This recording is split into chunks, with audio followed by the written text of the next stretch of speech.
ನಮಸ್ಕಾರ ಎಲ್ಲರಿಗೂ ನನ್ನ ಚಾನಲ್ಗೆ ಸ್ವಾಗತ. ಹೇಗಿದ್ರೆ ಎಲ್ಲ ಚೆನ್ನಾಗಿದ್ರೆ ಅನ್ಕೋತೀನಿ. ಓಕೆ, ಸೊ ಇವತ್ತಿನ ವಿಡಿಯೋ ಅಂತ ಹೇಳಿದ್ರೆ, ನನ್ನ ಲಾಸ್ಟ್ ವಿಡಿಯೋದಲ್ಲಿ ನನ್ನ ಗಾಡಿನ ಸರ್ವಿಸ್ ಕೊಟ್ಟು ಬಂದಿದ್ದೆ. ಲಡಾಖ್ ಹೋಗೋದಕ್ಕಿಂತ ಮುಂಚೆ ಒಂದ್ಸಲ ಕಂಪ್ಲೀಟಾಗಿ ಸರಿ ಮಾಡಿಸ್ಕೊಂಬರೋಣ ಅಂತ ಹೇಳ್ಬಿಟ್ಟು. ಸೊ ಗಾಡಿ ಕೊಟ್ಟರು, ಬಂದಿದೆ. 3 ದಿವಸ ತಾವು ಇಟ್ಕೊಂಡಿದ್ರು ಗಾಡೀಲಿ. 3 ದಿವಸ ಬಿಟ್ಕೊಂಡು ಕೊಟ್ಟಿದ್ದಾರೆ. ಸೊ ಏನೇನು ಮಾಡಿದ್ರು, ಏನೇನು ಚೇಂಜಸ್ ಆಯಿತು ಗಾಡಿಗೆ, ಏನೇನು ಸರ್ವಿಸ್ ಆಗಿದೆ ಅದ್ರ ಬಗ್ಗೆ ಜಸ್ಟ್ ಒಂದು ಶಾರ್ಟ್ ವಿಡಿಯೋ. ನಾಳೆ ಓಡ್ತಾ ಇದ್ದೀನಿ. ಇವತ್ತು ಡೇಟ್ ಬಂದುಬಿಟ್ಟು ಜೂನ್ 19 ಜೂನು, ಶುಕ್ರವಾರ. ನಾಳೆ ನಾನು ಹೊರಟಿರ್ತೀನಿ. ಸೊ ಈ ವಿಡಿಯೋ ನೋಡೋಷ್ಟೊತ್ತಿಗೆ ನಾನು ಆಲ್ರೆಡಿ ಮೋಸ್ಟ್ಲಿ ಲಡಾಖಲ್ಲಿ ಇರ್ತೀನಿ. ಸೊ ನಾಳೆ ಜೂನ್ 20 ಶನಿವಾರ ಹೊಡ್ತೀನಿ ಲಡಾಖ್ಗೆ ನಾನು. ಅದಕ್ಕಿಂತ ಮುಂಚೆ ಇದೊಂದು ವಿಡಿಯೋ ಮಾಡಿಕೊಂಡು ಹೊರಟ್ಬಿಡೋಣ ಅಂತ ಹೇಳ್ಬಿಟ್ಟು, ಯಾವಾಗ ಚಾನ್ಸ್ ಸಿಗುತ್ತೆ ಸೆಂಟ್ರಲ್ಲಿ ಯಾವಾಗಾರು ಫ್ರೀ ಇದ್ದರೆ, ನೆಟ್ ಚೆನ್ನಾಗಿರೋ ಜಾಗ ಏನಾದ್ರು ಸಿಕ್ಕರೆ ಅಲ್ಲಿ ಅಪ್ಲೋಡ್ ಮಾಡೋಣ ಅಂತ ಹೇಳ್ಬಿಟ್ಟು ಮಾಡ್ಕೊತಾ ಇದ್ದೀನಿ. ಸೊ ನೋಡಿ ಗಾಡಿ ಬಂದಿದೆ. ಇದೇ ನನ್ನ ಗಾಡಿ 2015 ಮಾಡಲು BS3 ಕ್ಲಾಸಿಕ್ 350 ಕಾರ್ಪೊರೇಟರ್ ವರ್ಜನ್ನು. ಇದರಲ್ಲಿ ಏನೇನು ಚೇಂಜ್ ಆಗಿದೆ ಅಂತ ಹೇಳಿದ್ರೆ, ನಾರ್ಮಲ್ ಗಾಡಿ ಫುಲ್ ಚೆಕಪ್ ಆಗಿದೆ, general service with oil change, air filter change. ಅದ್ರ ಜೊತೆಯಲ್ಲಿ ಎಕ್ಸ್ಟ್ರಾ ಏನೇನಾಗಿದೆ ಅಂತ ಹೇಳಿದ್ರೆ, 2 ಶಾಕ್ ಅಬ್ಸರ್ವರ್ ಹಾಕಿದ್ದಾರೆ ಹೊಸದಾಗಿ. ಇದು ಆ ಕಡೆ ಈ ಕಡೆ ತುಂಬ ಹಾಳಾಗ್ಬಿಟ್ಟಿತ್ತು ಶಾಕ್ ಅಬ್ಸರ್ವರು. ಗಾಡಿ ಎತ್ತೆತ್ತು ಕುಗ್ತಾಯಿತ್ತು. ಅದೆರಡು ಲಾಸ್ಟು 2 ಸರ್ವಿಸ್ ಹಿಂದೆಯೇ ಹೇಳಿದರು, ಸರ್ ಇದು ಹಾಳಾಗಿದೆ, ಚೇಂಜ್ ಮಾಡಿಸಿ ಅಂತ ಹೇಳ್ಬಿಟ್ಟು. ನಾನು ಸರಿ ನೋಡೋಣ, ಸಿಟಿ ಒಳಗಡೆ ಓಡಿಸ್ತಾ ಇದ್ದೆ. ಅದೆರಡು ಈ ಸಲ ಕಂಪಲ್ಸರಿ ಚೇಂಜ್ ಮಾಡಲೇಬೇಕು ಸರ್ ನಿಮ್ಮ ಸೇಫ್ಟಿಗೆ ಅಂತ ಹೇಳಿದ್ರು, ಚೇಂಜ್ ಮಾಡಿಸಿದ್ದೀನಿ. ಅದಾದಮೇಲೆ 2 ವೀಲು ಟ್ಯೂನಿಂಗ್ ಆಗಿದೆ. ಅದ್ರ ಜೊತೆಯಲ್ಲಿ front brake pads, back brake shoe kit, ಆಮೇಲೆ ಅದರಲ್ಲಿ ಒಳಗಡೆ ಬ್ರೇಕ್ ಪ್ಯಾಡ್ ಜೊತೆಯಲ್ಲಿ ಒಂದು ಅದೇ ಫಿಲ್ಟರ್ ಅಂತ ಹೇಳಿದ್ರು ಫ್ರಂಟ್ ಡಿಸ್ಕ್ ಬ್ರೇಕಲ್ಲಿ, ಅದೇನಂತ ನನಗೆ ಗೊತ್ತಾಗಲಿಲ್ಲ, ಅದು ಚೇಂಜ್ ಮಾಡಿದ್ದಾರೆ. ಆಮೇಲೆ ಸ್ಟ್ಯಾಂಡ್ ಹೊಸದು ಹಾಕಿದ್ದಾರೆ, ಸೈಡ್ ಸ್ಟ್ಯಾಂಡು. ಅದಾದಮೇಲೆ ಇದೆರಡು ಸ್ವಿಚ್ಚು, ಆ ಕಡೆ ಈ ಕಡೆ 2 ಸ್ವಿಚ್ಚು. ಏನಾಗ್ತದೆ, ಇಂಡಿಕೇಟ್ರ್ ನಾನು ಆನ್ ಮಾಡಿಬಿಟ್ಟು ಆಮೇಲೆ ಹಿಂಗೆ ಆಫ್ ಮಾಡೋದು, ಹಿಂಗೆ ಪ್ರೆಸ್ ಮಾಡಿದ್ರೆ ಇಂಡಿಕೇಟ್ರ್ ಆಫೇ ಆಗ್ತಾಯಿರಲ್ಲ, ಯಾವಾಗಲೂ ಆನ್ ಆಗಿ ಹಂಗೇ ಇರೋದು. ಎಷ್ಟೋ ಸಲ ಹಂಗೇ ಬಿಟ್ಕೊಂಡು ಕಿಲೋಮೀಟ್ರ್ ಗಟ್ಟಲೆ ಓಡಿಸ್ಬಿಟ್ಟಿದ್ದೀನಿ.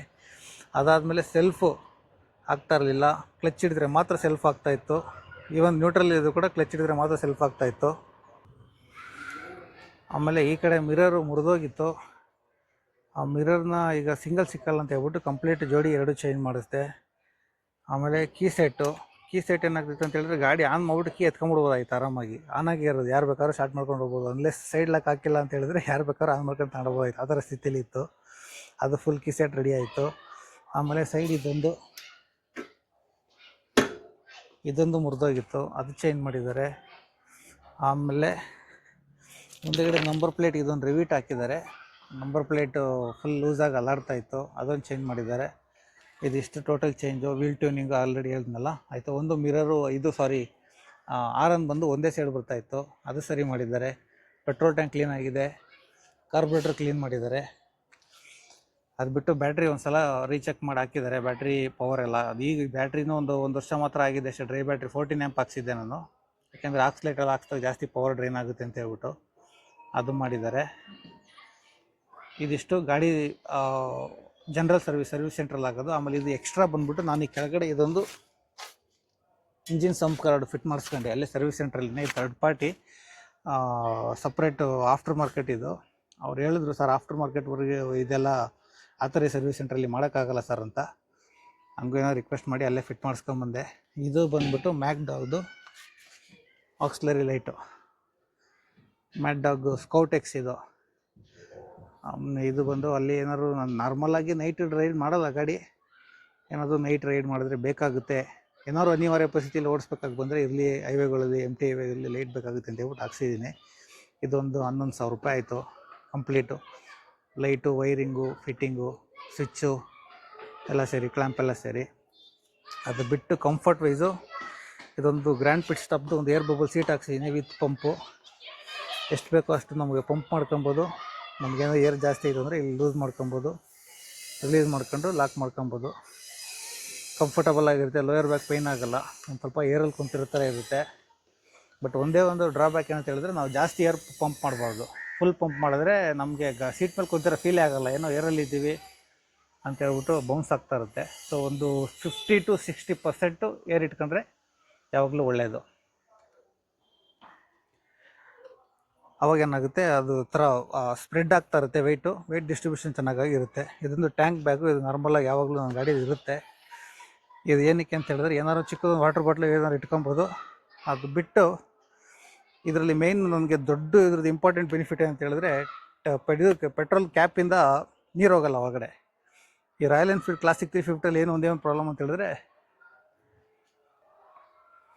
ಎಷ್ಟೇ ನೀಟಾಗಿ ಕ್ಯಾಪ್ ಕ್ಲೋಸ್ ಮಾಡಿದ್ರು ಮಳೆಯಲ್ಲಿ ಡೈರೆಕ್ಟಾಗಿ ನಿಲ್ಲಿಸಿದ್ರೆ ಅದು ಸಂದಿಯಿಂದ ನೀರು ಹೋಗ್ಬಿಡುತ್ತೆ.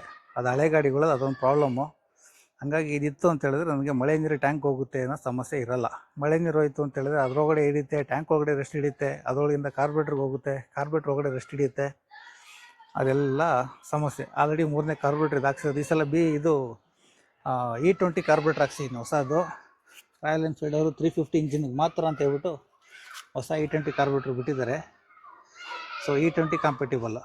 E20 ಹಾಕ್ಸಿದಾಗ ಏನೋ ಕಾರ್ಬೋರೇಟ್ರ್ ಒಳಗಡೆ ಮಾಯ್ಶ್ಚರ್ ಹೋಯಿತು, ಅದು ಒಳಗಡೆ ರೆಸ್ಟ್ ಹಿಡಿತು ಅನ್ನೋದೇನು ಸಮಸ್ಯೆ ನನಗಿರಲ್ಲ. ಅದಾದಮೇಲೆ ಕ್ಯಾಮ್ರಾ ಸೆಟಪ್ಪು Insta360 ಫಿಕ್ಸ್ ಮಾಡೋದಕ್ಕೆ ಇಲ್ಲಿ ಫ್ರಂಟಲ್ಲಿ ಒಂದು ಕ್ಯಾಮ್ರಾ ಹಾಕ್ಸಿದ್ದೀನಿ. ಕ್ಲ್ಯಾಂಪ್ ಹಾಕ್ಸಿದ್ದೀನಿ. ಇದು ಬಂದು ಫ್ರಂಟ್ ವ್ಯೂಗೆ ನನ್ನ ವ್ಯೂ ತೋರಿಸೋದಕ್ಕೆ. ಪ್ಲಸ್ ಬೇಕಾದಾಗ 360 ವೀಡಿಯೋನು ಕೂಡ ಇದರಲ್ಲಿ ರೆಕಾರ್ಡ್ ಮಾಡ್ಕೊಬೋದು. ಏನಾದ್ರು ಈಗ ಲಡಾಖಲ್ಲಿ ಸ್ಟ್ರೈಟ್ ಹೈವೇಸು ಇಲ್ಲಿ ರೀಜನ್ಗೆ ಹೋದಾಗ 360 ವೀಡಿಯೋನು ಕೂಡ ಇದರಲ್ಲಿ ಮಾಡ್ಕೊಬೋದು. ಅದು ಬಿಟ್ಟರೆ POV ವೀಡಿಯೋಗೆ ಬಂದುಬಿಟ್ಟು ನಂದು ಹೆಲ್ಮೆಟಲ್ಲಿ DJ ಆ್ಯಕ್ಷನ್ 6 ಇರುತ್ತೆ. ನಂದು ಹಳೆ ವೀಡಿಯೋದಲ್ಲಿ ನೋಡ್ಬೋದು, ಇದಕ್ಕಿಂತ ಮುಂಚೆ ವೀಡಿಯೋದಲ್ಲಿ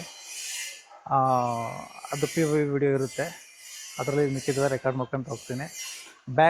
ಪ್ಯಾಕಿಂಗ್ ಎಲ್ಲ ಸೆಟಪ್ ಎಲ್ಲ ಬ್ಯಾಗ್ ರೆಡಿ ಇದೆ ಮನೆಯಲ್ಲಿ ಮೇಲ್ಗಡೆ. ನಾಳೆ ಫಿಕ್ಸ್ ಮಾಡಿ ಅದಕ್ಕೊಂದು ಶಾರ್ಟ್ ವೀಡಿಯೋ ಹಾಕ್ತೀನಿ. ಅದು ವೇಟರ್ ಅದು ಕ್ಲಾ ಅಂತ ಹೇಳ್ಬಿಟ್ಟು ಅದೆಲ್ಲ ಕಂಪ್ಲೀಟ್ ಪ್ಯಾಕ್ ಮಾಡಿ ರೆಡಿ ಇದೆ. ಒಂಚೂರು ಸಣ್ಣ ಪುಟ್ಟ ಅಡ್ಜಸ್ಟ್ ಮಾಡಬೇಕೀಗ. ಅದೆಲ್ಲ ಮಾಡಿ ರೆಡಿ ಮಾಡ್ಕೊತೀನಿ. ಒಂದ್ಸಲ ಟ್ರಯಲ್ ಫಿಕ್ಸ್ ಮಾಡಿ ಬೆಳಗ್ಗೆ ಎದ್ದು ಜೈ ಬಜರಂಗ್ ಬಲಿ ಅಂತ ಹೊರಡ್ತಾ ಇರ್ತೀನಿ. ಸೊ ಹೊರಟಾದ್ಮೇಲೆ ಸ್ಟಾರ್ಟ್ ಆಗುತ್ತೆ.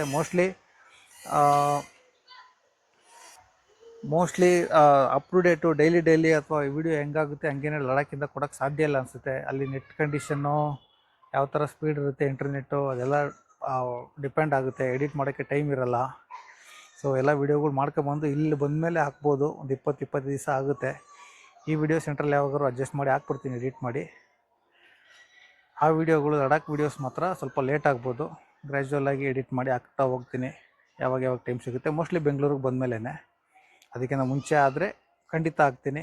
ನೋಡಿ, ಇಷ್ಟ ಆದರೆ ಲೈಕ್ ಮಾಡಿ, ನನ್ನ ಚಾನಲ್ಗೆ ಸಬ್ಸ್ಕ್ರೈಬ್ ಮಾಡಿ. ಅಲ್ಲಿವರೆಗೂ ಬಾಯ್.